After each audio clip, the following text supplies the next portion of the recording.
Hola a todos, bienvenidos a Filosofía de Película. Hoy estoy con dos invitados de lujo, Juan Carlos Monedero, autor de, un gusto, gracias por venir, Gracias.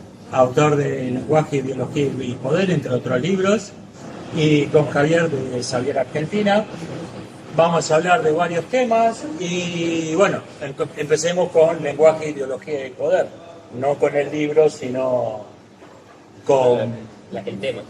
con el tema. No sé quién quiere Me empezar. parece que me toca a mí.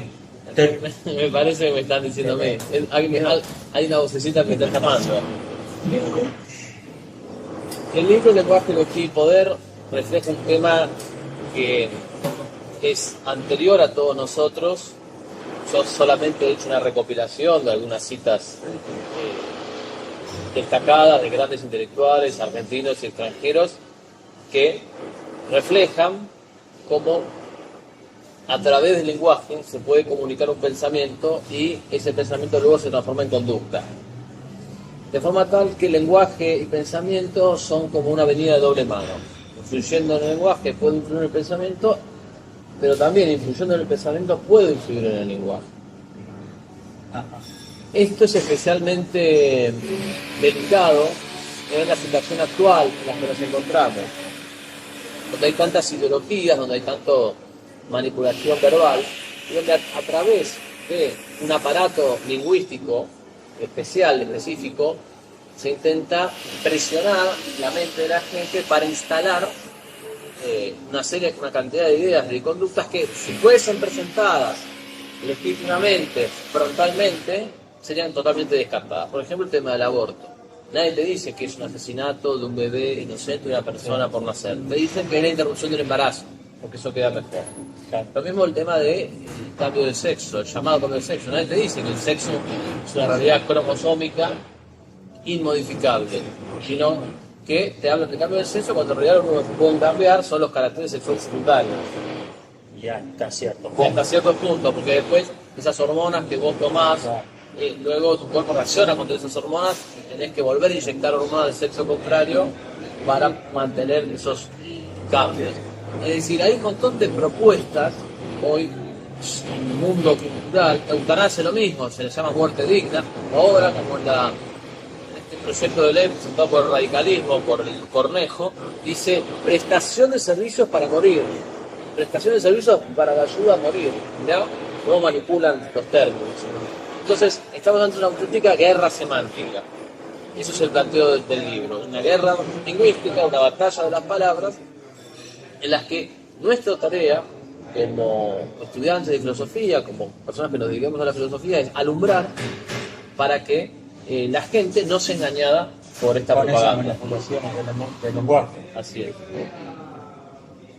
Hay también me parece a mí, una intención de crear una confusión, de usar, como digo yo, de presentarte un discurso buscando la confusión, buscando que la gente lo confunda con una idea parecida. De ahí que se usan términos como antifascismo, antirracismo. Entonces, que antirracismo suena como estamos en contra del racismo. Ok, ¿quién no va a estar en contra del racismo? Pero cuando uno busca lo que significa realmente el término, te das cuenta que es una teoría racial, es una teoría racial extrema, la clasificación de las personas por raza, donde lo único que importa es la raza. Hay una terminología deliberadamente equívoca. En términos como interrupción del embarazo, lo que se interrumpe se puede continuar. Ahí hay un lenguaje falso. Está implicando algo que es completamente falso. Y además, con lo que vos decías, se utilizan estas dicotomías falsas, estas alternativas engañosas, ¿no? Se pone antifascismo versus fascismo, por ejemplo, que es una de las grandes malas palabras de la época, ¿no? Entonces, de forma tal que si una persona se declara antifascista, todo el bien está en ella. Claro. Si una persona se declara fascista, todo el mal está ahí. Claro. Entonces, una vez que vos te declaras antifascista, se te permite cualquier cosa porque es como si hubieses ganado en el imaginario público una suerte de autoridad moral. lo malo y lo no malo. Si te opones a los antifascistas, por lo tanto sos sos fascista fascista. y por lo tanto sos culpable de todos los males habidos por haber en el mundo, en el universo, los que fueron, los que son y los que vendrán. Entonces y no hay una dilucidación de concepto, objetiva del concepto, porque uno no va a estudiar la historia, dice, bueno, ¿qué fue el fascismo? ¿Quién fue Benito Amílcar Andrea Mussolini? ¿Cuáles fueron sus políticas? ¿Cuáles fueron sus consecuencias? No hay ningún tipo de elaboración racional, es simplemente la aplicación de una palabra talismán, una Claro. palabra Sí, utilizada lo importante como es que arma. suena mal. Claro, es la palabra como arma. Por eso es una guerrilla lingüística que además generalmente sirve, y es utilizada por la izquierda, para ponernos en la nariz al fascismo y que queden expulsados los propios crímenes del marxismo. Los más de 100 millones de muertos que el comunismo internacional tiene sobre sus espaldas a lo largo del siglo XX y sumémosle, podemos sumar el siglo XXI. Más de 100 millones de muertos según el cálculo del libro negro del comunismo, el famoso libro de una serie de autores europeos que además son socialistas. Ah, No, un detalle no menor. no es un detalle menor. Bien por mencionar el siglo XXI, que se suele hablar de los crímenes del comunismo como algo pasado, como si no estuvieran asesinando a partidarios de la religión Falun Dafa, metiendo grupos étnicos, haciendo trasplantes forzados de órganos con grupos étnicos minoritarios, persiguiendo a los cristianos en Chile como si no, digo, como si fuera estrictamente algo pasado. Se cerró en 1991 la cuestión. No, sí, No, por supuesto, por supuesto. Y hay consecuencias culturales que son muchísimo más graves y que incluso dentro de lo que ya vamos a hablar, dentro de la llamada pandemia y dentro de todas las prácticas de restricción de la libertad bajo efectos sanitarios que se han hecho en Occidente y en Oriente, muchos hablan de comunismo, pero con los argumentos de la higiene. Pero a ver, al fin y al cabo nos están metiendo justamente una presión social y política que culmine lo que ahora estamos discutiendo como el tema del pase sanitario, que quiere ser impuesto por el poder político en connivencia con los poderes mediáticos, que han magnificado y han sobrediagnosticado el COVID.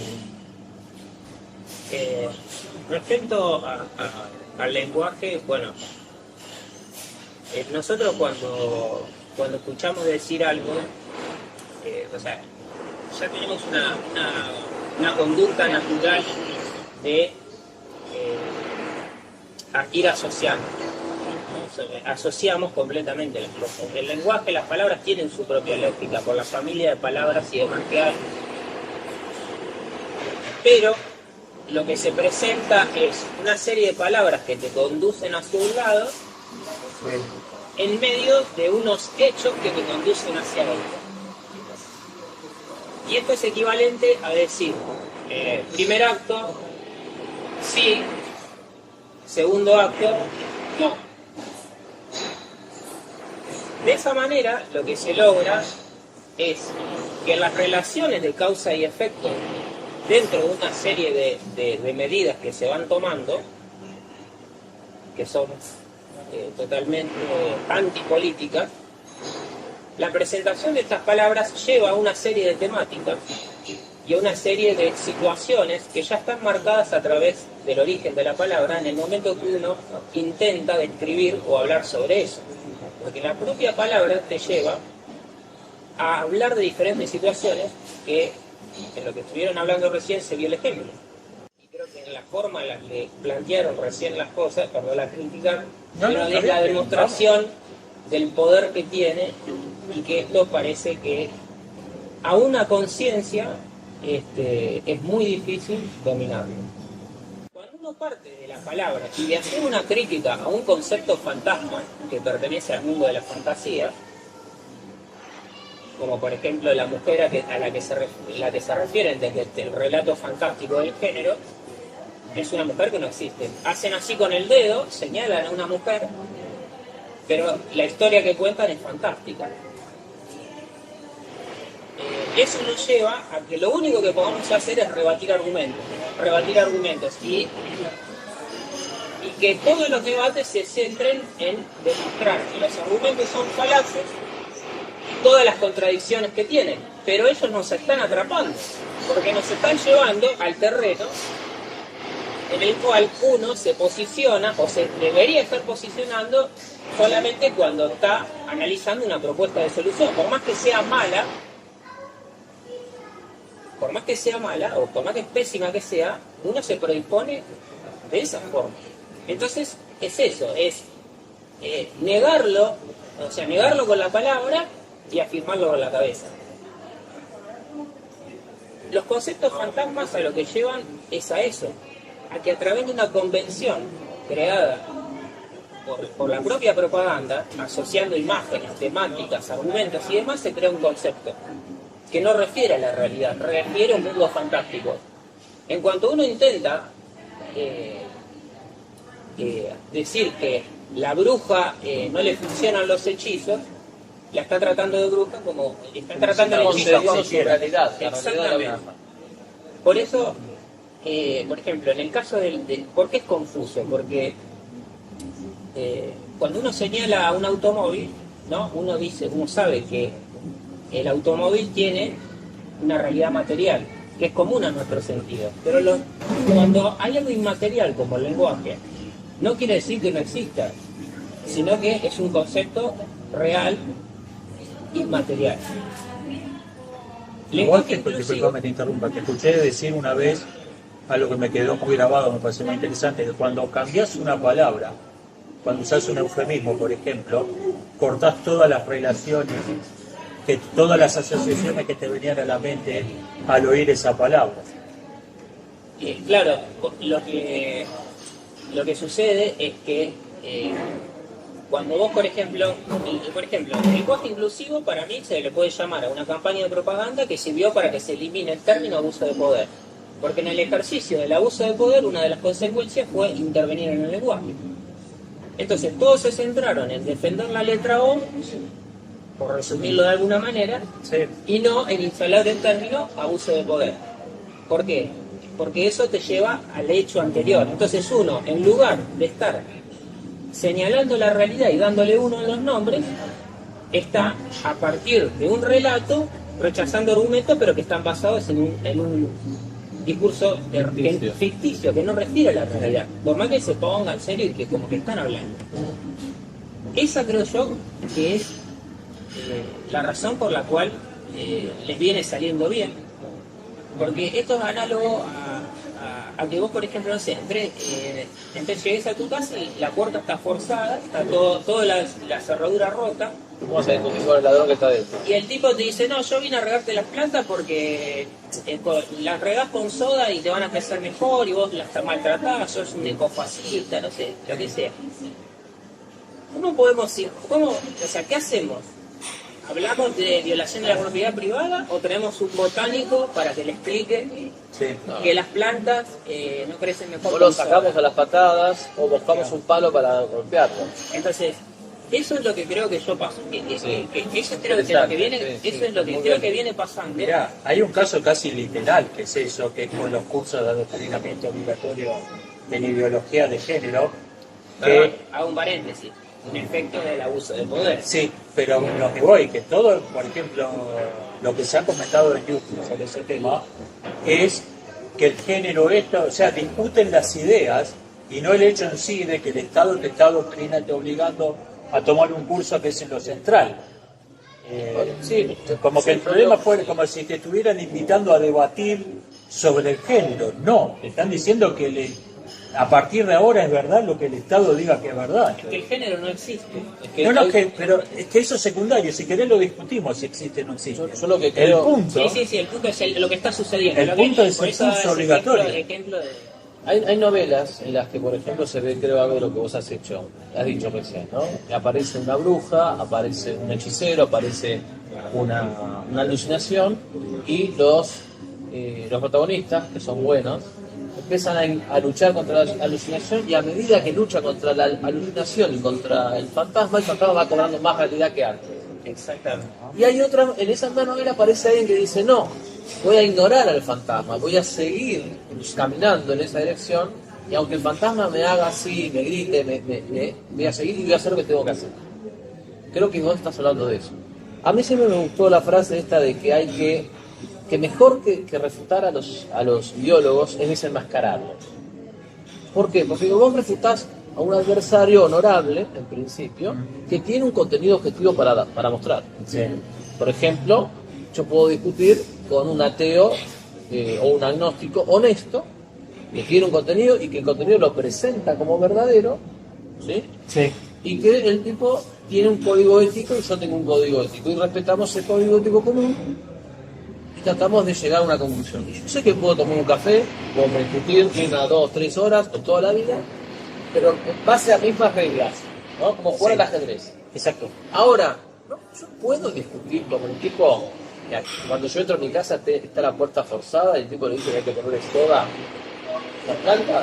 Puedo discutir con un tipo que llega a mi casa y tiene atada a mi familia, y la tiene maniatada, y le tapó la boca, y dice, puedo discutir con eso. O sea, o no discuto, o le doy un palo en la cabeza, o me paro de manos y lo golpeo, o si no lo puedo ganar, voy, salgo, busco a alguien y luego voy. Y creo que en ese sentido es verdad algo de lo que vos decís. Hemos considerado a la ilusión como un concepto objetivo digno de ser discutido, y quizás eso le ha dado más fuerza a la ilusión. El ejemplo que daban recién de este juego del de creer que si te opones que si sos antifascista por tanto sos bueno, es esto de tratar de atacar al otro como si eso fuera lo que realmente hace defender lo que uno quiere defender. O sea, básicamente, fíjate que uno lo estuvimos negando con las palabras, pero en el desarrollo de tratar de criticar, de escribir un fantasma, caímos en esa idea. Y esto es generalizado, esto es totalmente generalizado. Decía el periodista Tim Pool que los demócratas accionan, los republicanos reaccionan. Esto cambien los nombres de los partidos, es lo mismo en todo el mundo. La izquierda es la única que dice vamos a hacer esto, y la derecha está esperando a ver qué hace la izquierda para reaccionar. Y toman como una victoria haber frenado una agenda. Pero no, en vez de proponer, bueno, ¿y vos qué proponés? Por supuesto, es que ellos tienen una mística, eso es una cosa que hay que entenderla. Ellos tienen una mística, la mística ideológica de la izquierda, del marxismo cultural, de la ideología de género, del feminismo, es una mística de mi fe, que ustedes no tienen por qué, digamos, suscribir esta afirmación, es una mística satánica. Pero es una mística, pero hay mística, es decir, hay un fuego que busca invertir todo. O sea, la ideología de género es una inversión de la realidad. Sí. O sea, parte de la base de que no es las cosas no son la medida de la razón, sino que la razón es la medida de las cosas. Es la subversión del principio de identidad. Bien.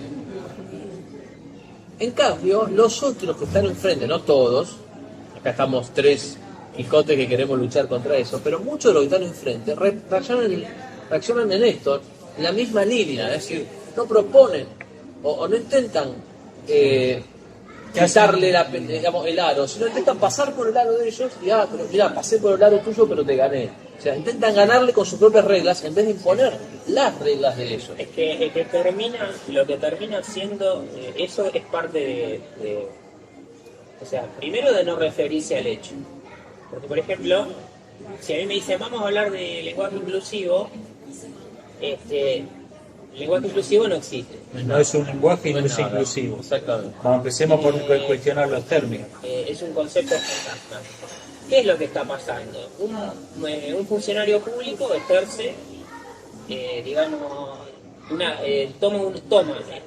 utiliza el poder que se le es conferido para otra cosa que no es para lo que debería estar ahí.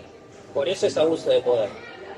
Entonces, el abuso de poder, si uno señala el hecho, que uno habla, ¿no? del tipo que te violentó la puerta, rompió la cerradura, si uno señala el hecho, se olvida del lenguaje inclusivo. De la soda, de regar la plata con soda. Lo califica bajo sus propias palabras. No, es que uno no es que trata de rebatir ideas de un relato fantástico, trata de relatar eso de la realidad. Y eso es lo que creo que se viene. Eso es lo que tenemos que hacer. Pero tenemos que dejar de usar el lenguaje del enemigo. Eso es Vos, citando no me acuerdo a quién, decís que con los herejes no hay que tener en Santo común. Tomás de Aquino. De Santo Tomás de Aquino no hay que tener en común ni las palabras. Desde luego, yo soy un hereje, así que obviamente lo estoy citando en sentido amplio, metafórico, pero el punto es que no hay que compartir, no hay que usar las palabras, porque entonces entras en la trampa ideológica que están Mirá, usando. Yo lo que Pongo veo- un ejemplo concreto, pero creo que no hace falta más que uno en este Pero, ejemplo. Entre 2018 y 2019 se estableció la idea de que el aborto, que por cierto es un eufemismo ya de por sí, aborto es un término que inventaron los eufemistas para reemplazar el infanticidio, en 2018-2019 se instaló que era un tratamiento médico, que era un procedimiento medicinal. En 2020-2021 se instaló la idea de que el Estado te puede obligar a hacer un tratamiento médico sin pedirte permiso, y nadie está sumando 2 más 2 son 4. Nadie está vinculando esas dos cosas, viendo a dónde llevan, porque lo están pensando en dos mundos conceptuales totalmente ilusorios, totalmente desconectados de la realidad. Bueno, yo el ejemplo que doy es que, por ejemplo, si yo te pregunto si Harry Potter existe, sí, existe. Y si decís, no existe, de las dos formas tenés razón.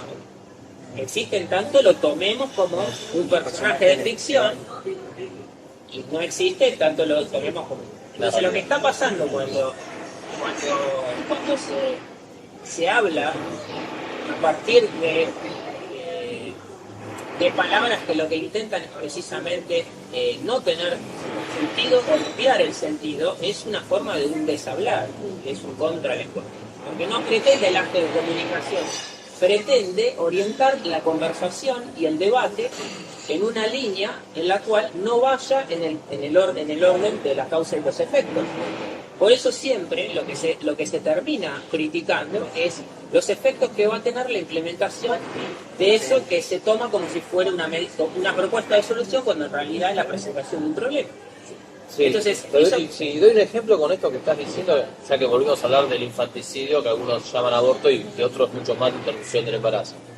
Cuando fue el debate del 2018, la mayor parte de la gente buena, de buena voluntad, de buena familia, de buena inspiración, dijo, no, tenemos que salir a convencer a los senadores y a los diputados de que no legalicen, tenemos que salir a convencer tenemos que hacer nosotros que otro haga otra cosa. Sí. mientras ya estaban matando a los chicos. Primero que ya nos estaban matando con los protocolos, el fallo FAL, todo lo que ya sabemos. Pero en segundo lugar, eso era el marco del adversario. En el famoso libro de Sun Tzu, El arte de la guerra, Sun Tzu dice, nunca hay que enfrentar al adversario en el terreno donde él es más fuerte, sino en el terreno donde nosotros, decía Sun Tzu, somos más fuertes. El terreno de ellos era el de la partidocracia. ¿Por qué? Porque en ese sistema todo se puede debatir numéricamente. Todo. Ese es el principio básico del sistema político actual. Todo se puede debatir si es que hay cantidad de votos. Entonces, una de las cosas que yo en su momento propuse en una mesa chica fue, no intentemos ganar la votación, intentemos impedir la votación. Y me había inspirado en un heterodoxo, en Guillermo Moreno, nuestro ex secretario de Comercio de Cristina, que hubo una vez que él estaba discutiendo algo, está en YouTube, y dijo, ¿saben qué? Este tema acá no se vota. Y él empezó a levantar la voz, tenía gente que lo bancaba. Acá este tema no se vota. ¿Queda claro? Así gritó. Y yo no me imagino a la izquierda debatiendo si los 30.000 desaparecidos fueron 30.000 o no. No me imagino debatiendo si fueron terroristas, si fueron guerrilleros, si fueron si no gatillaron, pero sí dieron información para que otro mate. O sea, la izquierda es muy consciente de que debatir algunos temas implica darle un lugar a su interlocutor. Y no quieren darle ese lugar. Nosotros no somos conscientes de eso. Nosotros hemos aceptado debatir lo que no debería ser debatido. Y las consecuencias son que en algún momento esa pulsada la empezamos a perder hasta que se legaliza. Se plantea se plantea el debate en tales términos en donde ya sentarte a debatir ya perdiste. Tal cual. Es como la Si ahora esta frase de un abogado famoso de continúa usted golpeando a su esposa. Claro. Diga sí, no, ya está, ya perdiste, Ya te conociste, estás atrapado. ya estás atrapado. Sí, totalmente. lo que supone referirse a abuso de poder es que vos vas a decir, ¿y por qué es abuso de poder? Entonces vas a ir hacia atrás Exacto. vas a ir en la esencia. ¿Y qué debe hacer un político? ¿No? ¿Cuál es la función de un político? Bien, un efecto de cómo esto conforma la efectividad de lo que ha tenido esta campaña, todos estos conceptos que fijaron el debate y de lo que se va a hablar, y que eso de que se va a hablar te lleva a situaciones dispersas que no están conectadas de la manera que si mirás los hechos los vas a agrupar, porque ese es el problema. Es cuando te dicen, invirtieron, no sé, 20 millones, no, hay chicos desnutridos y estos gastan plata en estas pavadas del lenguaje introducido. ¿A vos te parece? O sea que lo estás tratando como si fuera caviar o como si fuera algo poco importante. Y ahí lo convalidaste como si estuviera dentro de las Si funciones. fuera de las funciones del gobierno. Entonces, eliminaste abuso de poder, Claro. que es extralimitación o algo desubicado de sus funciones, y encima al mismo tiempo lo convalidaste como que eso estaba dentro de las funciones del político. Claro. Y después dice, no, porque en realidad esto es un ejercicio de estupidización, y ¿por qué no hubiera empezado por ahí? Te Tú dicen, estás diciendo lo uno y lo otro al mismo tiempo. Sí, como que el tipo que te dice estoy en contra del aborto. Intelectual, y te digo que Sí. intelectuales que se han comido una biblioteca hasta arriba. Pero es como el tipo que te dice estoy en contra del aborto porque no quiero que lo hagan con mis impuestos. O sea, wow, no. esa es tu prioridad. Claro, a ver, No, es no, curioso. escuchame. A ver, eso es una cuestión absolutamente menor. Lo único, primero estamos contra el aborto porque es un asesinato. Ahora, si además se hace con los impuestos, por supuesto, a uno lo vuelve de alguna manera cómplice. Pero a mí ese argumento, digamos, me parece bastante individualista, porque también podría deslizarse que, bueno, también, mátenlo. Si no lo quieren matar con mis impuestos, no hay problema. Pagalo privado. Claro, pagátelo vos. No entendés nada, hermano. No O es sea, el punto. estás en otra dimensión. Claro. Me parece muy interesante esto, porque creo que también nuestra formación en general, nosotros nos hemos formado en libros, libros de grandes intelectuales, y tendemos a tener una visión, bueno, Yo tengo que reconocer pero tenemos una formación esencialista. ¿En qué sentido? En el sentido de que consideramos que aquellas ideas, nefastas, son esencias ideológicas, como el marxismo, el liberalismo, etcétera, y las tratamos de disfrutar, ¿no? Pero ellos no son simplemente hombres equivocados, sinceros, con una idea compacta, y son agentes de la propaganda, y son ideólogos y praxeólogos. Entonces a ellos no les importa hoy decir una cosa, mañana decir la contraria, pasado mañana decir Z, y en la semana que viene B larga. Lo que les importa es en el momento, qué es lo más eficaz para conseguir este objetivo en este momento. Lo van a explicar. Por eso, una de las feministas lo dijo, tenemos que dejar la lógica esencialista para pasar por la lógica estratégica. Y si la lógica estratégica implica contradecirse, no tienen problema. Por eso, ante esta gente que no tiene código ético, no tiene código lógico, uno no puede ir con las armas que se utilizan con adversarios honorables. Porque estamos ante otro tipo de desafío. Sí, Es que coincido. lo que nosotros tenemos que, voy a tomar algo del cristianismo, ¿no? O sea, hay que rechazar el pecado y no el pecador o algo así, ¿vos me corregís? Sí, dice amar al pecador, odiar al pecado. Bueno, creo que la pésima estrategia que se ha hecho es, primero, creo que cuanto más estúpidos son los argumentos, para esta gente es mejor. Porque si fueran argumentos más razonables, no tendría el mismo efecto. Esto va a la sensibilidad del intelectual, ¿no? O sea, ¿cómo va a decir semejante estupidez? Es como que apela, ¿no?, a esa sensibilidad que tiene, la pasión que tiene por las ideas. Termina siendo una especie de hombre de paja al revés, termina reemplazando lo que realmente están diciendo por una versión mejorada, para poder discutirla así que se le caiga la cara de vergüenza.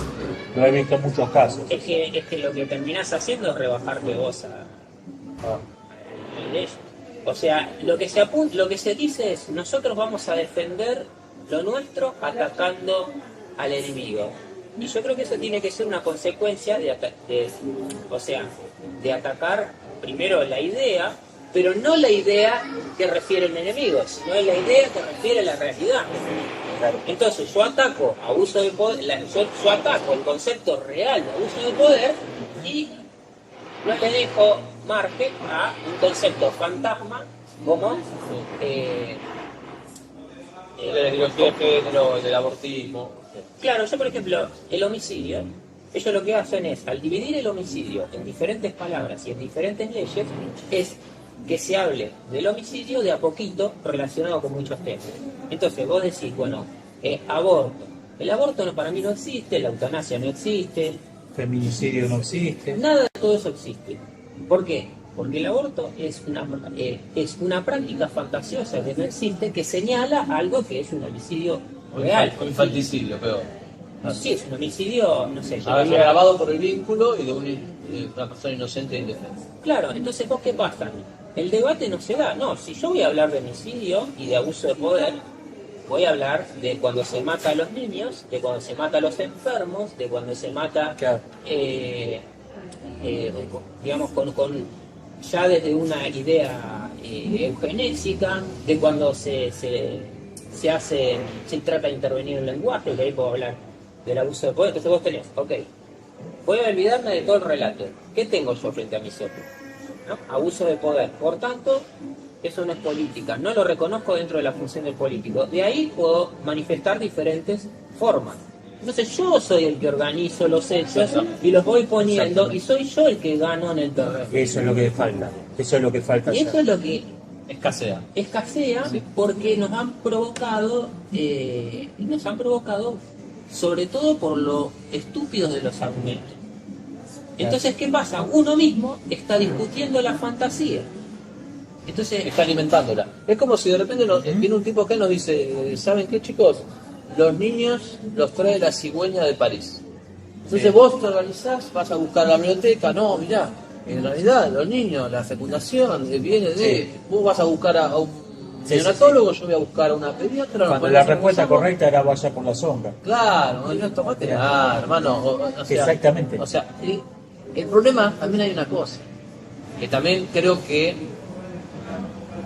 atenúa un poco la culpabilidad de muchas buenas personas que han caído en estos errores.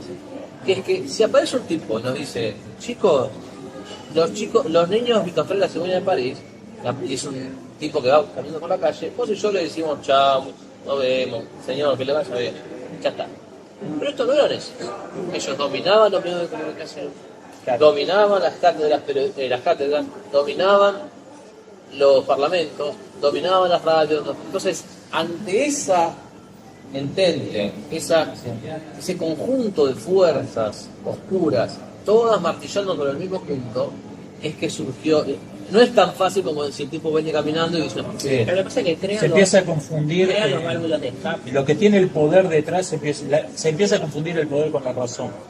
Lo que tiene la capacidad de provocarte problemas si te opones a ello, empieza a sonar razonable, incluso quizás de modo inconsciente. Podríamos hablar de lo que es el poder. También.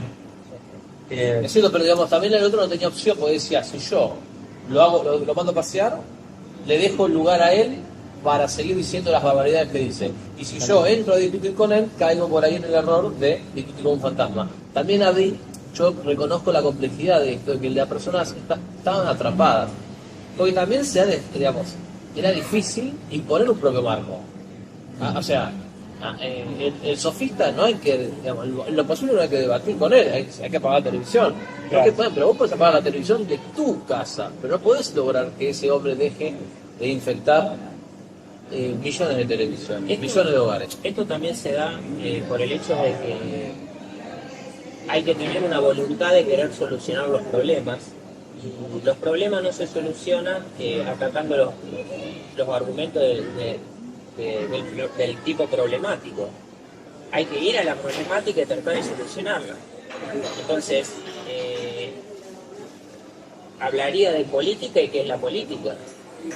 Entonces, y ahí, cuando intentamos qué es la política, que encima literalmente te dicen que abraces el maquiavelismo, ¿no? A los jóvenes toda la pseudo alternativa le trata de inculcar el maquiavelismo, no la política, que es una ciencia moral. Y entonces, claro, la gente termina rechazando la política. Y lo Porque que- le identifica con el maquiavelismo. Claro, y además se preocupan por decir, bueno, pero eso es parte de la política. No, precisamente estamos así, no por exceso de política, sino por falta de Como si política. fuese un mal necesario. Bueno, hay que mancharse, ¿viste? Claro. Tal cual. Por eso la palabra, por ejemplo, el lenguaje inclusivo es un tema fantasma para que no se hable De de lo abuso de verdaderamente poder. Y importante. todos estos conceptos que uno se pone a discutir refieren a un mundo fantástico. Y lo que generan es que ellos dominen. O sea, como veníamos de una situación en donde hay un problema a muchas opciones para solucionarlo, terminamos hablando de, fíjate, que las conversaciones y los debates son confusos, no solamente porque te interrumpen, te pisan, las falacias, gritan y qué sé yo, porque hay gente totalmente intratable, sino porque ellos te llevan al terreno, dominan el situacionismo de esa forma, y vos terminás hablando de múltiples situaciones. El mejor ejemplo de esto es cuando se armaban los debates sobre el aborto, o sea, lo cito completo, así lo presentan, y en esos debates vos terminás hablando de niños pobres, que es una situación, de mujeres violadas, que es otra situación, De mujeres solteras y de mujeres embarazadas. solteras, es una situación, de embarazos Precoces, que- menores de edad. es otra Sí. situación. Yendo al grano, la misma maquinaria de propaganda que fabricó los pañuelos verdes inventó el pañuelo celeste, porque tenía que crear su propia oposición para Yo Para no sé, comer. ahí no sé si la inventó, si la aprovechó. Yo creo que se dieron cuenta que si no lo hacían ellos, iba a aparecer de modo incontrolado. Entonces, bueno, vamos a crear nosotros el mismo símbolo que van a usar, dónde va Sabían que iba a existir de todos modos, entonces vieron Mirá, cómo manejarlo. Y ese- Vos conocés las cosas que pasaron en el movimiento de vida mejor que nosotros. conozco algunas, pero digamos, yo lo que creo es que quizás el problema, para mí vuelve a ser el mismo, es nosotros no podemos aceptar debatir lo indebatible. Y, Coincido, y 100%. nosotros teníamos una doctrina clásica para el manejo de las leyes injustas, para la propuesta de leyes injustas, que es la resistencia civil. O sea, por eso digo, yo en esto hay que ver cómo hacen nosotros los demás. O sea, si un tipo, volvemos al ejemplo, fuiste a tu casa y tiene atada a tu esposa, bueno, te Sí. pones a discutir. No.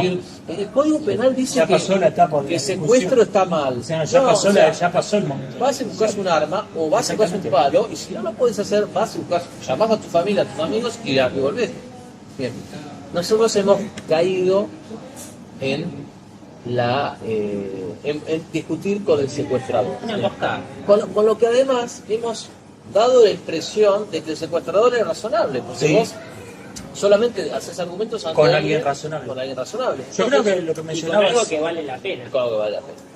yo creo que hay dos sesgos del, quiero evitar el término intelectual, de la persona que está acostumbrada a leer sobre temas de filosofía y similares.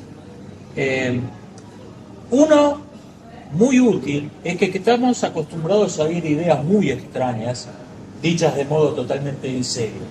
El jueves pasadismo, el solipsismo. Estamos acostumbrados a que hay gente que tiene ideas muy extrañas. Por un lado, eso está bien, eso es un Veganismo.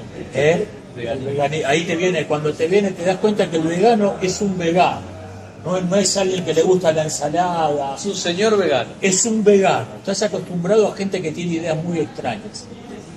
Pero por otro lado, estamos acostumbrados a discutir todo, estamos acostumbrados a, mire, no, al jueves pasadista, decirle, no, mire, el universo no fue creado el jueves pasado. Estamos acostumbrados a sentarnos a discutir con todo el mundo. Es cierto. Y eso creo que es lo que sirve como gancho para llevarnos a una trampa. Totalmente. No nos damos cuenta que hay temas que no hay que discutirlos. Cuando vos entras a tu casa y te encontrás a tu familia atada, se acabó el momento de la discusión. Ya no es- por más que tengas argumentos muy buenos, el primer argumento tiene que ser un garrotazo en la cabeza. Exactamente. Se acabó la etapa de las discusiones. Y eso creo que es lo que no... No ha pasado. No, es que no ha también, pasado. ¿por qué no ha pasado? Porque en general, y esto voy a hablar de una función más particular de la Iglesia Católica, Sí. los católicos en general, hay muchas excepciones en Argentina sobre todo, conozco grupos católicos muy bien formados, en Mendoza, en San Luis, en Entre Ríos, en Paraná, en Misiones, en Buenos Aires, en La Plata, Sí. pero lamentablemente no son lo que predomina. Lo que predomina es una falsa teología, según la cual el uso de la fuerza, el uso de la energía, el carácter, la lucha contra el error, es algo que hay que a toda costa moderar, templar, cuidado no te excedas. Entonces siempre están los prudentes, que en realidad es una falsa prudencia. Entonces todo eso llevado a décadas y décadas de una mala pastoral, de una mala diócesis, de una pésima formación, redunda en que... Bloqueando un régimen comunista. Claro, bueno, ni hablar de este pontificado, ni hablar. Pero todo eso lo que hace es conformar una mentalidad que rechaza cualquier manifestación marcial de la Iglesia. ¿Sí? Es como que estamos castrados, nos quieren castrar. O sea, la gente no reconoce la esencia básica de las cosas. La palabra abuso de poder no existe porque no saben ni lo que es la política. Yo creo que muchos cristianos católicos y lo que vos que trato de entender lo que decís es que creo que es eso, que al vos perder el punto de referencia de lo que son las cosas, Entonces no podés juzgar nada. no tenés, entonces lo único que podés hacer es adoptar una conducta tribal en donde lo único que hacer es oponerte al otro. Entonces defenderme es atacar al otro. Y ponerme en el mejor de los casos. En el mejor de los casos, En este sí, caso sí, de grupos católicos que abundan lamentablemente, una pastoral desastrosa, que es la que predomina en Argentina, digo, no es la única, es la que predomina, salvo algunas excepciones que he mencionado. Pero ¿cuántos bautizados hay que no son capaces de discutir los temas, de pelear contra las leyes injustas, de formarse, de usar la fuerza? Yo lo que noto en muchos cristianos, católicos y protestantes por igual, es que después de años, por décadas, de una campaña de propaganda en contra del cristianismo, han adoptado una posición de, bueno, hay algo que está esencialmente mal en nosotros y tenemos que justificarlo, en vez de rechazar esa propaganda como lo que es una propaganda. Complejo de culpa. Algo así, complejo de culpa de gente que no tendría que sentirse culpable ante gente que debería y no se siente culpable. Psicópatas Psicópatas que no sienten culpa porque su patología les impide sentir culpa. Totalmente. Tenemos así, lo habíamos estado hablando aparte, la proliferación de argumentos naturalistas en el cristianismo, cuando por regla general el cristianismo no fue muy del buen salvaje, de la naturaleza maravillosa. No sé si me permiten, para ¿Sí? empezar de cero, ¿qué es el cristianismo? Bien, buena pregunta. Empezamos desde la cosa, el objeto de estudios. ¿Y por qué estás tratando de afectar de mí? Un gran militante católico. No, hacemos lo que podemos. Si vamos al tema de la fe cristiana, ante todo hay nosotros... Vamos a hacer una pausa. Dale, hagamos ¿sí? Dale. Hacemos una pausa y arrancamos de nuevo El con tema del cristianismo. Dale, perfecto. Cuento un poco. Yo soy católico, bautizado en la fe católica de mi nacimiento, hijo de padres católicos, y por lo que yo pude aprender de chico, luego estudié cuando fui adolescente y luego después mi primera carrera fue licenciatura en filosofía. Escribí de bachiller, luego de licenciado. Y fundamentalmente a veces es algo difícil de decir así como en dos palabras, ¿no? Pero ante todo es una revelación. Dios se revela al hombre, Dios se manifiesta al hombre, y luego hay elementos racionales, hay pruebas, hay indicios, hay datos que llevan al hombre a que naturalmente acepte la existencia de Dios, la existencia de una persona capaz de diseñar el universo, y luego encuentre que eso que por la razón le parece razonable es compatible con aquello que la fe le muestra como revelado.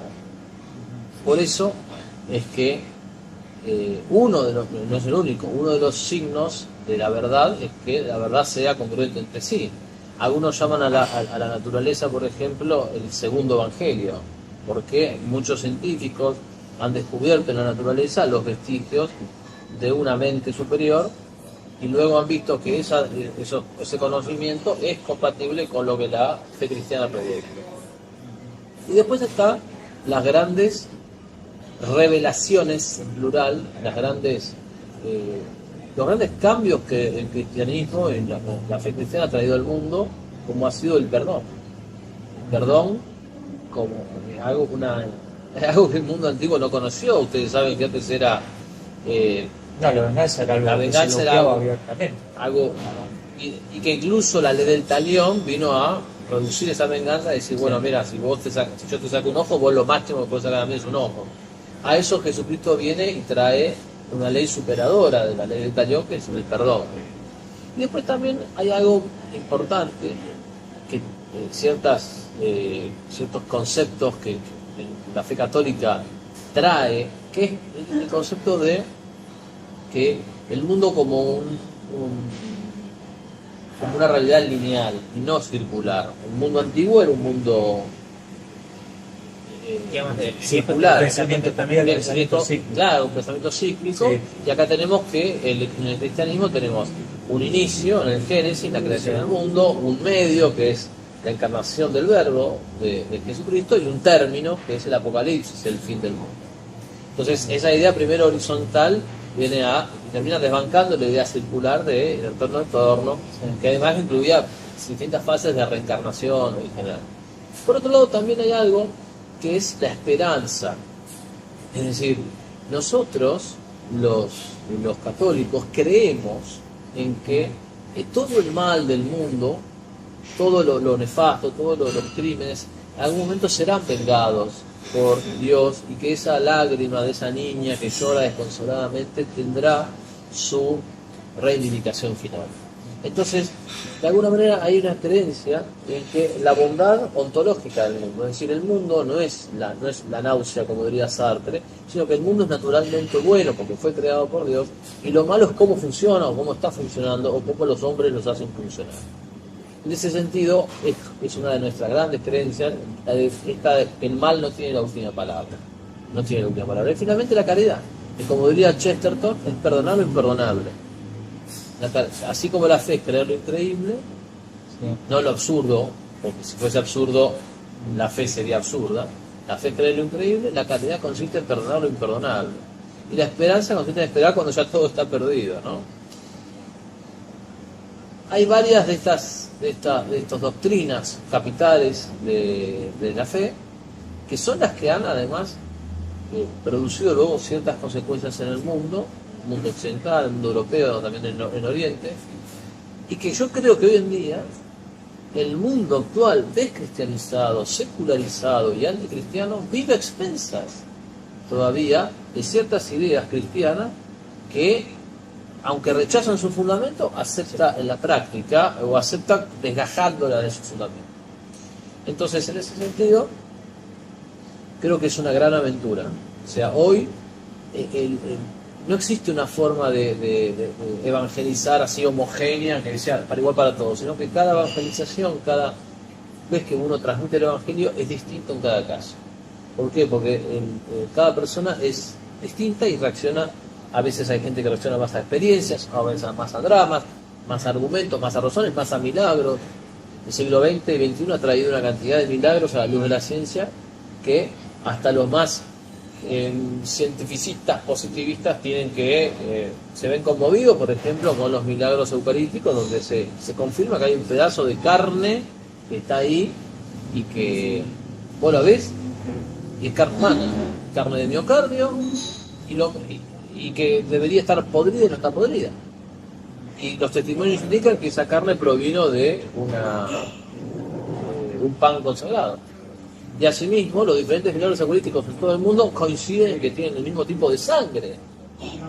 O sea, entonces, esta aventura de creer es aquella a la que nosotros humildemente, desde nuestra situación pecadora como católicos que somos, intentamos invitar a los no creyentes a que se sumen en este combate que es el Armagedón, ¿no? El combate contra la fuerza del mal y volvernos simplemente soldados de esta batalla en la que las fuerzas del bien están librando contra los espíritus encabezados por el demonio.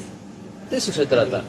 Y por eso es que esta historia, que para muchos será muy fantástica, y pero vamos a creer en ángeles, entonces, y la verdad es que... Si no la crees literalmente la podés aceptar como metáfora. No, pero la idea es que un mundo sin prosa, un mundo prosificado como el de hoy, no vale la pena ser vivido. Entonces, creo que también no solo la fe cristiana responde a las aspiraciones más hondas del corazón humano. Yo creo, como no creyente, valga la paradoja. Vos me desconcertaste, porque dijiste hereje y ahora decís que sos no creyente. Bueno, en el bloque anterior, entonces sos no creyente.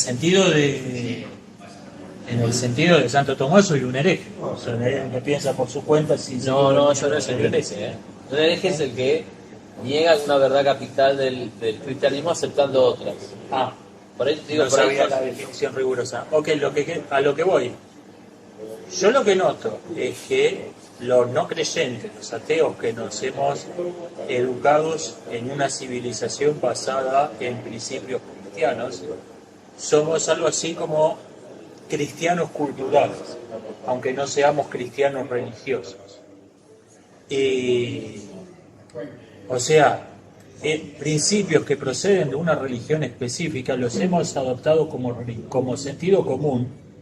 Resulta que son sentido común porque proceden de una religión comúnmente extendida, comúnmente aceptada. La concepción lineal del tiempo que citabas vos, principios jurídicos como la presunción de inocencia, la idea de la sacralidad de la vida humana, literal o metafóricamente la sacralidad, la idea de que el ser humano no es ganado, no hay personas que sean incomparables a vacas. Esas ideas proceden de una religión específica y las hemos adoptado, quienes no creemos en esa religión, como sentido común, como valores culturales, aunque no como valores religiosos. Y yo lo que noto que está ocurriendo en el mundo de hoy es que aparece fomentado por enemigos, por una combinación de enemigos externos y grupos sediciosos internos. Esas ideas empiezan a ser rechazadas y nos encontramos con que, por ejemplo, nosotros podemos tener enormes diferencias en religión, pero nos encontramos que estamos claramente en el mismo barco en este asunto. Y también noto que existe el negativo mío, existe el cristiano religioso ateo cultural, existe el fenómeno opuesto. Te encontrás con predicadores, tanto protestantes como católicos, un profesor que da catequesis votando a Alberto Fernández que promueve un homicidio de Estado. Por ejemplo, o tenés referencias a argumentos busonianos, naturalismo. Vos mencionabas sacerdotes, mencionás en tu libro, no me recuerdo si en este o en otro, sacerdotes que invocan la autoridad de los derechos humanos antes que la de la propia Iglesia. A mí me quedó grabado un sacerdote que estaba hablando de las maravillas de la creación y se puso a hablarme de la maravilla, una maravillosa tela para atrapar moscas tejida por una araña, en vez de señalar la catedral que tenía detrás de él, que era 1.000.000 de veces más impresionante. ¿Viste? Esta idea de la naturaleza como que es algo totalmente pagano quiere decir gente del campo, si no conozco mal la etimología. Está este fenómeno y decía un pensador español que el griego de la época de las guerras médicas se encontró con que su mundo había pasado a ser un mundo. Su mundo había dejado de ser el mundo y había pasado a ser su mundo. Todavía podía preferirlo, pero tenía que elegirlo porque tenía otro mundo delante suyo que era el persa. Se había enterado que había otro mundo. Y yo creo que hoy estamos en una situación muy parecida. Ya nuestra civilización, la civilización occidental basada en el cristianismo, ha dejado de ser la civilización y ha pasado a ser nuestra civilización. Y nos encontramos con que tenemos que elegirla. O ya no es simplemente algo que está ahí. Que no es algo que se respire. No es algo que se respire, es algo que nos hemos dado cuenta que no es necesario y que tenemos que elegirla. Que tenemos que decir, está bien, hay otro set de valores, pero yo elijo esto. Yo quiero que cuando una persona va a ser juzgada, no sea porque su color de piel es parecido al de los tipos que traficaban esclavos en el siglo XIX. No, quiero que se fijen si es inocente o no, punto. Pero me doy cuenta porque hay gente que defiende la idea opuesta, que eso no es inevitable, no es natural, no es como el sol o el aire. Hay que elegirlo. Yo quiero que el sistema penal funcione así. Debo elegirlo. Bueno, eso habla de una ruptura social y porque precisamente a mi modo... Disculpame que te interrumpa yo ahora. Julián Marías era el que decía esto dije un pensador español porque no me acordaba el nombre. Yo lo que creo es que lo que sacraliza es porque se sacraliza en algún momento, es porque ya estaba de antes en las prácticas sociales. Las instituciones no son el edificio con un nombre y lo que hacen. Las instituciones son la consolidación de algo que estaba antes del edificio y que es el reflejo de la gente organizándose y teniendo, digamos, un punto de encuentro en el cual resolver los problemas que se vayan dando. Entonces, la dinámica que trajo el cristianismo fue la de que antes estaba el líder o el jefe, era más un jefe que era superior y el otro debía obedecer. El cristianismo creo que lo que trajo fue la misma, terminó sacralizando la misma relación que vemos hoy en día, ya no, hay que elegirlo, entre la relación de los padres y los hijos. ¿Por qué? Porque el hijo te debe obediencia, pero vos le debes sacrificio. Entonces creo que eso fue lo que trajo el cristianismo. Pasó que antes era un poco más desesperanzador, porque bueno, el Dios no sé cuál me manda y si no me tira un rayo. Es como que ese tipo de diferentes dioses y demás. O sea, me parece que eso fue lo que trajo. Terminó sacralizándose en una dinámica. Para cambiar las dinámicas sociales es imposible. ¿Qué? Para mí que no creo en el mito del digamos, lo veo como un relato fantástico, pero que no remite a la fantasía, que sirve y que remite muchísimo más a la realidad, porque ¿no es el relato de Génesis?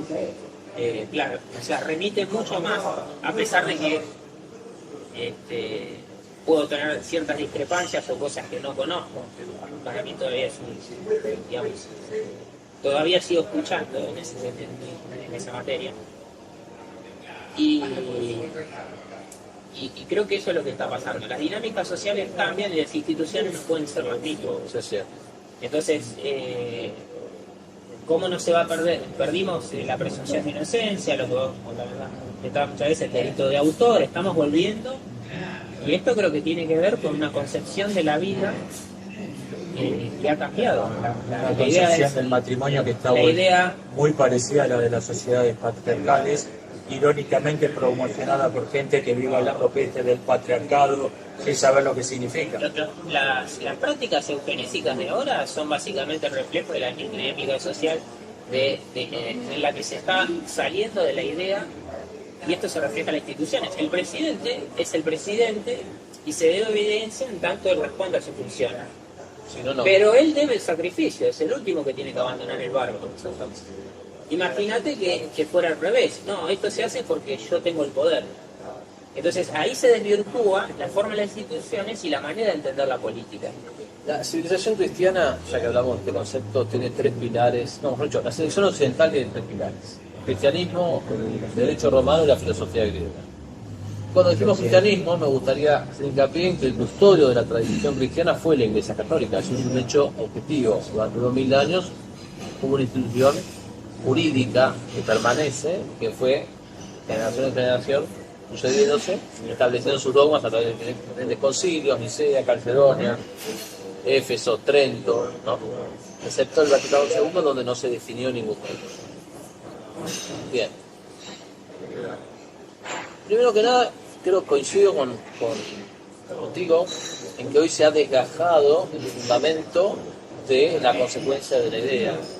Entonces, durante mucho tiempo hubo personas que se quedaron con la idea sin el fundamento, por ejemplo en este caso vos, y después también es interesante el fenómeno inverso, esta gente que va a misa los domingos quizás y después apoya a genocida de Estado, seguro. Y en otro orden de cosas, también lo que se puede ver es que es una idea que Chesterton había sintetizado cuando dijo: quitad lo sobrenatural. Y no va a quedar simplemente lo natural, sino lo antinatural. ¿Qué significa esto? No hay un regreso al paganismo politeísta. O sea, una civilización que fue cristiana y que ahora está abjurando del cristianismo, como es Europa, como es partes de América, no va a volver a Platón. Digamos, ahora va a ir, porque Platón era simplemente un no cristiano, pero no era un anticristiano. En cambio, esta civilización lo conoció a Cristo y lo está rechazando, que es muchísimo más grave y muy distinto a simplemente desconocerlo. Que lo desconoce, lo desconoce. Está Aristóteles, Platón, Sócrates, los grandes filósofos de la antigüedad, los epicureístas, los hedonistas, no lo conocieron. Bien. Esta es una civilización que sí lo conoció, que vivió durante siglos de la tradición religiosa y que ahora está abjurándolo en base a estos principios inmanentistas sobre los cuales el hombre es la medida de todas las cosas. Y él construye la realidad. Y las cosas son porque él dice que son. Y él no reconoce otra ley, sino aquella a la que él se hace. Fíjate que acepten incluso, esto es la médula del liberalismo económico. El liberalismo económico, ¿qué dice? No importa lo justo. Vos trataste de esto vale porque nosotros decidimos atarnos a esto. La única ley que vos tenés que responder es aquella a la que vos te ates. Por eso es un error ir al Congreso. Me acuerdo que decía que el Estado tenía que la única función del Estado era hacer cumplir los contratos. No me acuerdo, uno de los Chicago Bulls. Porque lo que se intenta, lo que yo entiendo de esas referencias a dinámicas que en verdad no existen en el mundo es que todas las relaciones humanas se pueden reducir a relaciones comerciales. Porque vea todo como que se hace por un mero interés egoísta, y que la suma de todo el egoísmo después va a resultar en una vuelta. Va a traer un bien. Dicen ellos. Claro, hay una idea. Va bien en contra de Adam Smith, que no citándolo, dicho sea en su defensa, ¿no? Entonces, ahí me parece que hay un montón de ideas que están en supuestas diferentes ideologías, pero en realidad están alineadas. Y generalmente cuando uno adopta, por ejemplo, el concepto de derecha e izquierda, lo que está haciendo es convalidando una ideología que se basa en un falso dilema entre la libertad y la justicia. Totalmente. Por eso está puesto en un mismo plano. Totalmente. Por eso es que, por ejemplo, esto es como para que se entienda. Uno pone en un mismo plano lo que es en la misma categoría variante. Entonces dice, bueno, peso, bueno, acá pongo lo más liviano y acá pongo lo más pesado. Entonces, si yo estoy en el medio, si tengo 10 kilos y un kilo, bueno, si estoy en 4 kilos, bueno, es más liviano, pero también es menos pesado. O sea, guarda una lógica. Si yo pongo belleza de un lado e inteligencia del otro, en tanto más me voy a la inteligencia, se aleja la belleza. Y en tanto más me acerco a la belleza, me alejo de la inteligencia. Entonces, ¿por qué poner en un mismo plano la libertad y la justicia? Es que justamente yo creo que el que ha hecho eso ha generado un problema para generar ese problema. Para generar un problema que no se puede resolver. O sea, es como... Porque es un problema que no existe. Es un problema. Exactamente. Pero la cuestión que lleva a permanentes discusiones que nunca van a terminar porque no hay manera de resolver una cosa es resolver un problema, otra cosa es disolverlo. Yo creo que acá lo que debemos hacer es disolver.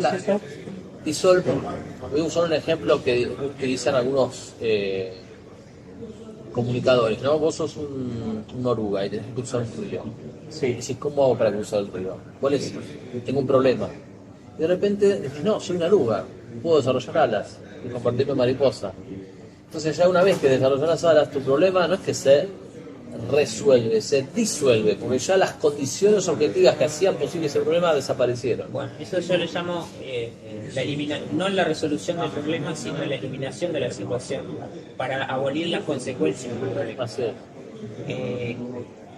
Que eso tiene aplicación y a veces también se malentiende.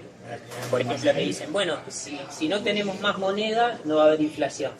Que es como decir, bueno, no sé. Si no tenemos hígado, no va a haber cáncer de hígado, Claro. no va a haber cirrosis. Entonces, Sí, no tiene lo que hay que decir, claro, sí, la palabra disolver me gustó porque empieza a apuntar a referir a algo concreto, que es disolver lo que en realidad es un concepto que refiere a lo que no existe, para tratar de resolver. Yo eso lo noté, ese modo de resolver un problema, lo noté en un caso muy concreto como ciclista con las bicisendas. Las bicisendas no son una solución a un problema. El problema que había que discutir era, ¿la bicicleta es un vehículo o es un accesorio del peatón? Sí, Y lo que se hizo es ninguna de las dos cosas. Se creó un carril al cual se puso una línea de adoquines y separó a las bicicletas de los autos. Eso no es solucionar un problema. Porque cuando uno quiere solucionar un problema tiene que arrancar primero por qué son las cosas, la causa. establecer el fundamento moral, porque no se puede decir ni señalar ningún problema si no hay un fundamento ético. Un fundamento, digamos, que refiera a los valores, cuáles son las prioridades. Entonces, ¿qué es el fundamento? Luego, ahí hablar del problema. Y lo que vos estás citando es eso, ni siquiera se resolvió qué es. Exactamente. Por eso es tan importante que la verdadera batalla que se tiene que dar en el campo de la información, la educación, etcétera, es enseñar Lo que son las cosas. lo que son las cosas primero. Bueno, Charles Maurras, un gran intelectual francés del siglo XX, decía, el mayor enemigo de la revolución sería un sabio que tomara la molestia de definir las cosas, como hacía Sócrates. Entonces, dijémonos algo, vos voy a poner otro ejemplo urbano, vos ponías recién de las sendas.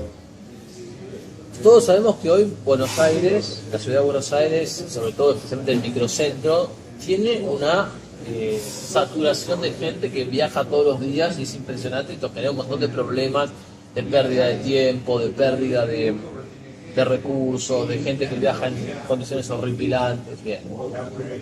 Es cierto que mejorar los trenes podría ayudar, mejorar el transporte público, pero sobre todo lo que ayudaría es si alguna de las instituciones o de las entidades públicas a las cuales cientos de miles de personas asisten todos los días, estuvieran en otras partes para descomprimir esa situación. Vos hablas de una propuesta de solución. Claro, y lo que digo es que nadie está pensando en eso. Toda la gente se queja, hay más inversión en los trenes o no hay más inversión. También hay que poner inversión. Pero eso es pan para hoy, hambre para mañana. Tenemos que de alguna manera descomprimir Buenos Aires. Lo que proponen, lo que se está proponiendo ahí, como ejemplo, es en realidad una medida de contención. Y la medida de contención que se utiliza para acciones inmediatas, rápidas, como si te cortaste y te pones, es simplemente... Claro, es simplemente atacar la consecuencia para reducir. Sí. Entonces se presenta como una propuesta de solución lo que es una medida de contingencia. Sí. Provisorio para siempre, como las reparaciones que hacía mi viejo. Claro. Listo, provisorio para siempre. Bueno, en base a la idea de que la gente sobra, tenés el problema de la sobrepoblación. Si vos hablas del problema de la sobrepoblación, perdiste. Sí, exactamente. Sentaste el marco del adversario, un marco falso, o por lo menos no demostrado. Bueno, pero no empezó con la pandemia, amigos. No empezó con la pandemia. Dimos por supuesto que había una pandemia, sin una demostración rigurosa, y luego a caballo de esa declaración, yo nunca digo la pandemia, digo la llamada pandemia, o digo la declaración de la pandemia. Claro, pero está en la. Entonces, Sí. ¿a qué te refieres? Me digo a la declaración, a las palabras, Sí, las en palabras, el discurso de la pandemia. a las palabras de la OMS declarando la pandemia, pero no hubo una demostración rigurosa de que hubo una pandemia. Y luego, a caballo de la declaración de pandemia, se realizaron una serie infinita de medidas de control social, de cuarentena, de presión, de chantaje y todo, y una de las últimas medidas era el pase sanitario. Entonces, cuando nosotros no nos ponemos de acuerdo primero en el principio, se sigue cualquier cosa. O sea, todo Que vale. desde el momento que aceptás que hay una situación de emergencia que no la hay, estás justificando medidas Medidas excepcionales. excepcionales. Exactamente. Las restricciones de circulación empezaron. Hannah Arendt decía que una vez que se estableció que había un problema judío, el camino a la solución final al problema judío era inevitable. Y le asombraba cómo en esos 50, 60 años, casi muy poca gente, discutió la premisa inicial. Para problemas judíos, ¿por qué? ¿Cuál es el problema judío? ¿Por qué hay un problema judío? En más de medio siglo muy poca gente discutió, puso en duda la primera premisa, que una vez se asume que hay un problema, va a haber una solución al problema. Bueno, ahora, acá, esto que se asume del problema poblacional, El problema de la sobrepoblación, el problema del calentamiento global, otra cosa el que problema de la pandemia. Una vez que asumís que hay un problema, abriste el camino a que Con eso es el orden. Digamos, por eso es el orden. ¿Qué es las cosas, el fundamento moral y recién el problema? Si aceptás que eso es un problema, estás aceptando el fundamento moral y qué son las cosas. Y si lo que es no refiere a la realidad, sino a la fantasía, estás atrapado. estás totalmente condicionado a dispersar toda la información que vos trates de buscar en situaciones que no están conectadas de la manera que Bueno, necesaria. esto que estás diciendo, hace poco tuve la ocasión de presenciar una intervención en una jornada jurídica, porque una persona decía algo, también exactamente lo que vos decías. En la jornada jurídica se habló del tema del calentamiento global y se habló de la abolición del Estado, así como si nada. Como si estuviera proponiendo Claro. Y de repente una encuesta de chocolate, una casita. y este video yo lo subí al canal, así que lo pueden ver. Salta una persona y dice el calentamiento global no está demostrado, Hubo un movimiento de enfriamiento, catastrófico de enfriamiento en el siglo XX. O sea, otro mundo tiene miedo de que se va a calentar el planeta, pero en el siglo XX hubo un montón de gente que tiene miedo de que se va a enfriar el planeta. Es decir, que si vos tomás distintos periodos, por ejemplo, De hecho existió la pequeña edad glacial en el siglo claro, XVIII. si vos, ¿Demostraron que no, pero por eso te digo, si vos tomás, por ejemplo, de 1950 a 2000, la temperatura global podría decir, subió. Pero si tomás de 1900 a 1950, bajó. Y tomás 100 años, y si tomás 200 años, decir, Vos, un profesor mío, un profesor Jonte, brillante, con muy buen humor, decía, las estadísticas son el fino arte de mentir con exactitud, ¿no? Y acá pasa lo mismo. O sea, si a vos yo te presento, por ejemplo, estadísticas de gente que muere por infecciones respiratorias, te puedo llegar a asustar. Pero si vos no chequeas esas estadísticas y no comparás cuánta gente murió en el 2018, no tenés desde dónde asustarte. Y después, otra cosa muy interesante, cuando vemos estadísticas, decimos, no, mirá toda la gente que murió por COVID, pero mirá que las estadísticas de gripe, de muerte por gripe y pulmonía bajaron. Entonces, esto es lo que a mí me hace pensar que se ha sobrediagnosticado el COVID y se ha presentado gente que murió por pulmonía o por gripe como si hubiesen muerto por COVID. Entonces, los cadáveres son los mismos. Lo que hacemos es cambiar la etiqueta a las cosas. Bueno, esto es manipular. Y por eso aceptando, como ustedes bien decían, la falsa declaración, o por lo menos la no demostrada declaración de pandemia, a caballo de ello, se siguen un montón de medidas de control social, de chantaje, de presión, la última de las cuales es el pase sanitario. Una vez que aceptar que estamos en una situación excepcional, la gente está predispuesta a aceptar soluciones excepcionales. Aunque esto signifique perder su dignidad y su libertad. Coincido. ¿Quieren ir cerrando, Javier? Una última entrada. Bueno, pues para mí creo que mi crítica, que es lo que veníamos hablando anterior a este encuentro, mi crítica es más que nada digamos, hacia adentro, ¿no? Hacia la forma en la que se está encarando una lucha que en verdad quedó reducido a la argumentación sobre ideas que no refieren a la realidad. Es importante que empecemos a pensar en invertir nuestra energía del pensamiento orientada en la dirección a solucionar las cosas, empezando por señalar los hechos, nombrándolos como corresponde y tratar de ir al origen de las cosas. Entonces, es poner énfasis primero en qué son las cosas y cuál es el fundamento moral que tenemos, y ahí en esas dos cosas es en la que la gente está desorientada, y muchos todavía estamos desorientados y no comprendemos. No por nada no estamos encontrando a alguien que, no sé, por ahí yo me podría definir como agnóstico, católico y ateo. O sea, algo nos dice que más o menos queremos lo mismo y tenemos más o menos ciertos fundamentos, pero no del todo, y no terminamos por ahí totalmente estar de acuerdo en qué son las cosas. Y lo que predomina hoy en día es el movimiento anti, porque no hay unidad de concepción. Entonces, movimientos como que hubieran sido interesantes como el Provida terminaron siendo más que nada un movimiento antiaborto. La verdad. Con todo lo que hablamos ya antes respecto. Entonces se tienden a fraccionar, se tienden a abrir, y estamos siendo inefectivos porque no estamos cayendo en la trampa de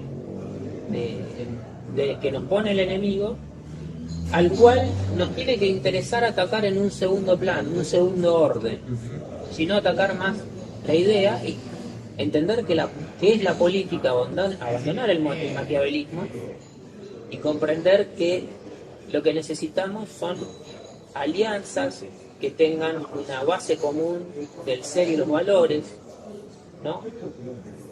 Y no alianzas que estén basadas como alianzas partidarias con opositores políticos. El movimiento tiene que olvidarse del concepto de poder material y debe hacer lo que se puede, no justificar los medios y abandonar la idea, sobre todo de fondo, por la cual vive la gente hoy en día, que es este mito de este dilema entre la verdad y la felicidad, ¿no? Yo prefiero una verdad que me haga una mentira que me haga feliz en lugar de una verdad que me amargue la vida. Bueno, no, eso es falso. Todo lo que está asociado con saber más, con entender, con conocer, hace que esquivemos las dificultades o que sepamos resolverlas. Y hay que enfrentarlo, hay que enfrentar todo, todo, todo lo que está, no lo que no existe, no los fantasmas. Así que bueno. El problema de las alianzas, creo que vos lo mencionaste, yo lo vi en persona en mi brevísimo paso como en el sindicato, estuve haciendo política interna del sindicato, en un sindicato con breve tiempo, lo vi el gran problema que son las alianzas, que te llevan a que veniste, bueno, vamos a hacer un gremio, una asociación de heladeros y te terminás uniendo al Qaeda, se va al carajo por el tema de ver con quién te aliás. Yo creo que el problema, por ejemplo, específicamente del movimiento Provida, que terminó siendo un mero movimiento antiaborto, fue porque no se quiso dejar afuera a nadie que estuviera en contra del aborto. Igual quizá había que dejar afuera y eso llevó a algunos, no te podías aliar con todo el mundo. Y eso llevó a, o sea, sin desmerecer para nada. No estoy desmereciendo, lo estoy señalando un error para yo sé que no lo desmereces, pero estoy señalando un error para no volver a cometerlo. Por eso lo único que se tuvo en común, y esto yo lo vi en alguien con sotana, diciendo, acá la discusión es esencialmente científica. ¿Qué haces con una sotana? Y yo dije, a mí no me interesa que me remita, porque si yo no entiendo la religión como una mera fantasía, un cuento de hadas, que no refiere, no. Ahora, que los demás tengan una forma, los que no creen en el fundamento religioso, no tiene nada que ver con rechazar, digamos, todo lo que veníamos hablando, los valores. Entonces, el católico, si es católico, que dé sus argumentos católicos, que no trate de defender la vida desde el punto de vista material para que poder exclusivamente material. O exclusivamente material, porque añadí el argumento científico si querés, como secundario. Claro, sí, para determinar. Pero esto que estás diciendo, ¿sabes quién lo dijo?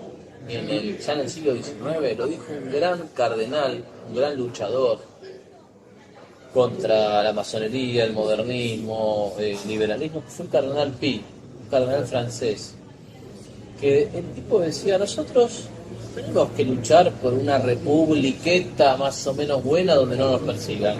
Luchemos por el orden social cristiano. O sea, nosotros tenemos que ir, como dicen los españoles, a por todas. O sea, si vos estás convencido de que Cristo es Dios, tú estás convencido de que el Evangelio es lo mejor que le puede pasar a la gente. Y si no estás convencido que el Evangelio es lo mejor que le puede pasar a la gente, entonces no estás convencido de Dios. O sea, no combina una cosa con claro, otra. Es que encima en el intento de querer convencer a alguien, le vas a estar transmitiendo de todas formas los valores aunque no crean en lo que considera un mito. Esto también, esto que vos decís. Porque yo tengo formación de católico, sí, y digamos, es lo que comentaba. Que lo transmitieron. Uno lo termina aprendiendo. Mamando. Pero, mira, yo quería hacer un cierre y ahora no voy a Dale, no voy a poder con la última palabra. No, pero no voy a poder hacerlo porque vos me diste un tema interesante. Pero esto, hay como un complejo de culpa, creo que vos decías, que se ha formado ya, especialmente desde el concilio y el postconcilio de esta parte, ¿no? El concilio Vaticano II, año 1962-65. Y se ha formado esto de que el católico como un católico vergonzante, ¿no? Bueno, soy católico, pero que no se note mucho, sí. ¿no? No, viste, no, que no. La idea esa de que voy a entrar por ahí, no sé, nadie se va a dar cuenta y que de repente un día te vas a despertar y vas a ser católico, ¿no? No funciona así. En realidad eso para mí es más un deseo de evitar la carga de ser católico y dar testimonio de la fe en un mundo donde te pueden atacar. Me parece que eso no es una estrategia digna. Por eso es mejor ir de frente y decir las cosas como una, y ser testigos. O sea, Jesucristo nos pide ser testigos de la verdad. Lo dice claramente en el Evangelio. Dice, ser testigos de la verdad, seréis los testigos de la verdad hasta los confines de la tierra. Entonces, vos tenés que buscar dar testimonio de la verdad. Por supuesto, buscando la mayor eficacia, porque una cosa no contradice la otra. Tampoco es cuestión de meter el dedo en el ventilador. Pero sí es cuestión de tener un orgullo. Uno tiene que tener orgullo de lo que cree, uno lo cree y está convencido. Ahora, si uno va justamente escondiéndose y no, esto es un debate científico y tenés una sotana, o sea, no podés hacer eso. Y lo peor es que ninguno sabe. Las feministas, por ejemplo, tienen un himno que se llama proclama hereje a la Biblia feminista. Es un himno satánico. Es un himno satánico donde dice que la serpiente antigua, la del Génesis, es la serpiente antigua es el pañuelo verde. Dice, nuestros brazos son el tronco, la rama, el tronco donde se enrosca la serpiente antigua. O sea, ellos lo tienen clarísimo, de que es una batalla metafísica, religiosa, donde hay un demonio y donde hay un Dios. Incluso dicen, y reivindicamos el derecho de que la Virgen María haya abortado a Cristo. Porque la mayor libertad de María no fue que venga Dios y le imponga ser madre de Jesús, sino que y dice, y Cristo nace si María quiere, y si María no quiere, Cristo no nace. ¿Qué más querés? O sea, del lado de ellos está clarísimo, somos nosotros los que no nos hacemos cargo de ese contenido. Ajá. Honesto sea, Lo ¿no? dice un ateo, el rol central que ocupa la brujería en el feminismo es algo que todos sus críticos parecen tener una especie de ceguera voluntaria, que no lo quieren ver, que es como no ver el antisemitismo en el Partido Nacional Socialista, más o menos. Es algo central. Y todo el mundo habla, bueno, de que Son solo unos pocos extremistas. sí, por lo que es algo que ocupa un rol central. Si lo que pretenden, por eso van a atacar la catedral. Porque lo que están haciendo es tratar de atacar el fundamento moral para sustituirlo por el fundamento ideológico.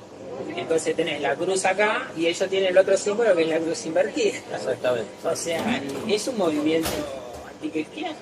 Así es. Pero ¿por qué hacen eso? Porque saben que si ellos van con este mensaje duro y crudo a los medios de comunicación, van a ser rechazados y van a generar además que los católicos levanten la guardia. En cambio, van ese mensaje, Los derechos de la mujer. claro, van con todo esto que es la periferia, que ni ellos se lo creen, Sí. y en situaciones más controladas, largan la brujería, largan el satanismo, pero no en el gran público. Bueno, esto es justamente lo que hacen estos miserables. Y por eso me gusta la compañía de ustedes para poder combatirlo con todas nuestras fuerzas. Muchísimas gracias. Gracias a vos por estar acá, gracias a vos también, Javier. Un placer. Un gustazo y voy a repetir por última vez. Xavier Argentina, el estupendo canal de YouTube, y recomiendo tu libro, Lenguaje, Ideología y Poder, de Juan Carlos Monedero, un libro estupendo. Nos estamos viendo, hasta la próxima. Muchas gracias. Saludos. Bueno.